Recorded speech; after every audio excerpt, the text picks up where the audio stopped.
Mesdames, Messieurs, collègues et amis,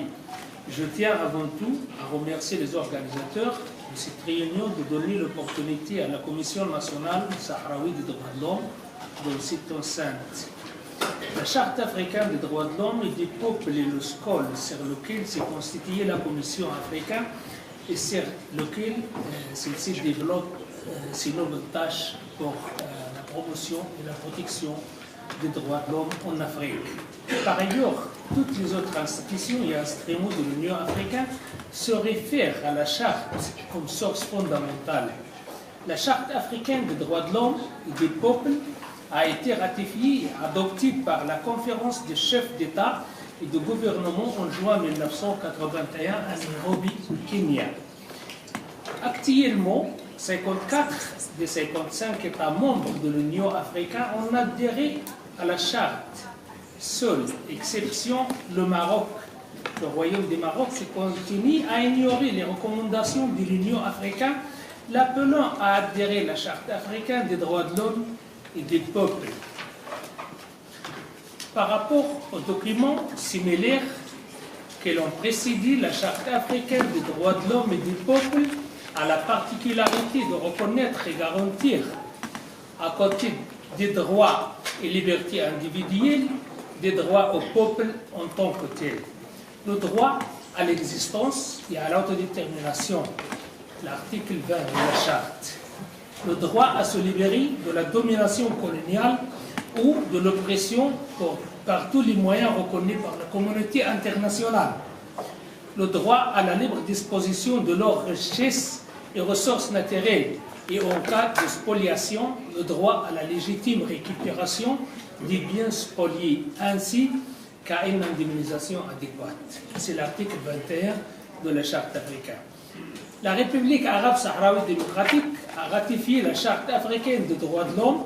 et des peuples le 23 mai 1986 et ouvert une relation de coopération et de dialogue constructif avec la Commission africaine des droits de l'homme et des peuples. Depuis cette date, la République sahraoui a régulièrement informé la Commission de la situation des droits de l'homme dans les territoires occupés et lui a fourni des rapports. Le gouvernement sahraoui a demandé à la Commission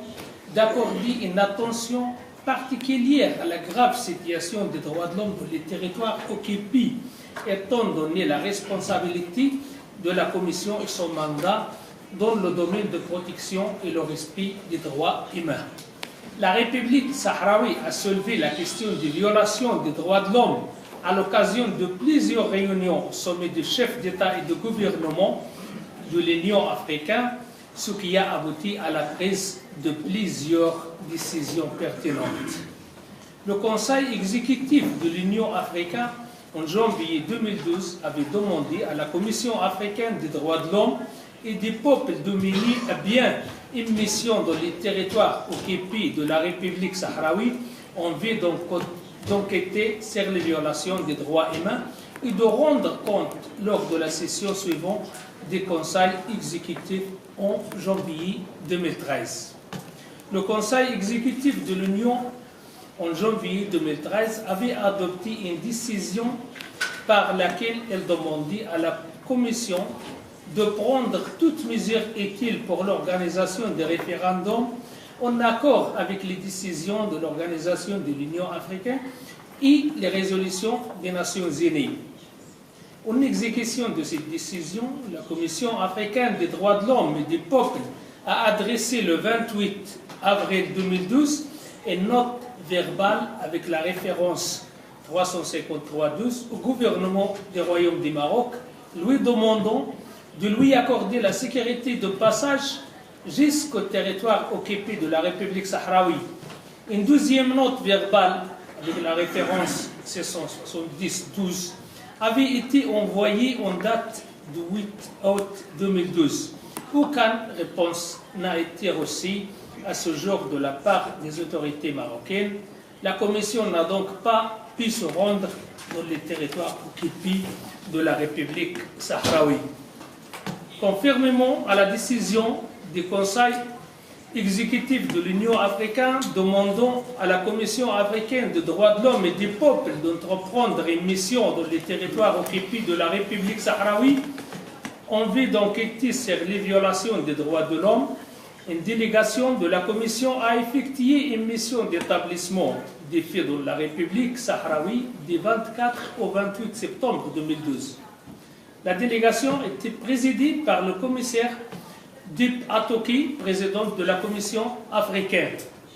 D'autre part, en application de l'article 62 de la Charte africaine de la République sahraoui a soumis 2 rapports périodiques sur la situation des droits de l'homme dans l'État sahraoui. Le premier rapport a été présenté au mois de mai 2013 et le deuxième rapport a été présenté au mois de mai 2014. Cette coopération comprenait également les relations avec l'accord africain des droits de l'homme et du peuple, le Parlement panafricain, le comité d'experts sur les droits de l'enfant et d'autres mécanismes. Dans ce cadre, une délégation de l'accord africain des droits de l'homme et du peuple s'est rendue dans l'État sahraoui entre le 7 et le 10 février 2018. Il convient de noter que la Commission a émis plusieurs recommandations et déclarations concernant principalement certaines de ces violations de la part des autorités d'occupation marocaines, notamment sur la base de ces décisions ainsi que les recommandations de la Commission suite à sa visite en République sahraoui, contenue dans le rapport qu'elle a soumis au sommet de l'Union africaine en 2013. La Commission nationale sahraoui des droits de l'homme lance un appel urgent pour que l'Union africaine agisse auprès du Royaume du Maroc pour la libération de tous les détenus politiques et l'éclaircissement des sorts de plus de 400 disparus sahraouis. Face de la question de l'autodétermination des peuples sahraouis, l'un des points prioritaires de son agenda est qu'il ouvre un bureau de surveillance au Sahara occidental, agisse auprès des conseils de sécurité de l'ONU pour la résolution de la question sahraoui à travers la réalisation des référendums d'autodétermination sans retard additionnel, se prononce en faveur de la création d'un régime humanitaire spécial pour répondre aux besoins des réfugiés sahraouis qui sont les plus vieux réfugiés en Afrique. L'Union africaine